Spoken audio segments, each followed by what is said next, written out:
Hayan! Hello mga ka-Verlies! Welcome back to my channel. So for today's video po, andito kami ngayon sa park. Nakikibanding ako sa aking mga anakin, Hayan, at saka yung kapatid ko. Ayan, dito kami sa park mga ka-Verlies. Banding moment with my family kasi nga nakabakasyon tayo, diba? So ayan na po sila, ang lalaki na po nila. At saka thank you Lord kasi very healthy at saka napakabait na mga bata. Kaya enjoy the moment kami dito ngayon. Ayan.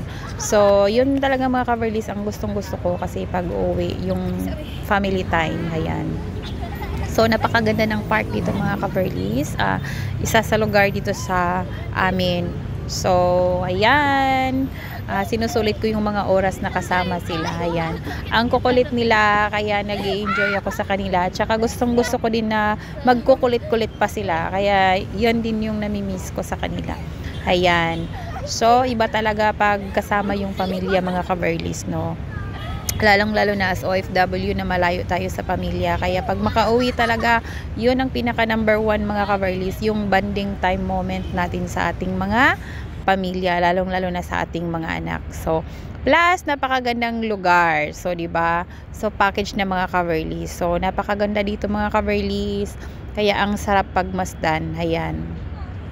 So, I hope you enjoy the video mga ka-Verlies. Late upload lang po ito. Pero it's okay. It's better late than never. Ayan.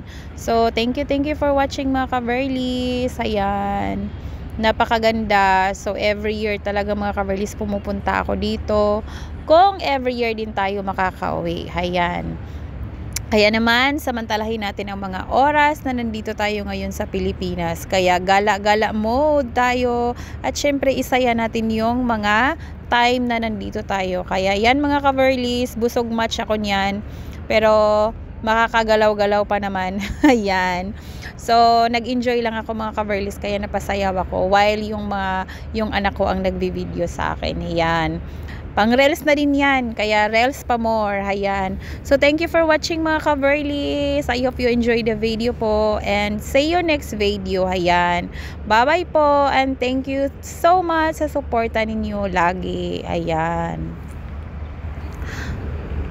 O, diba? Napakadami kong galaw-galaw dyan.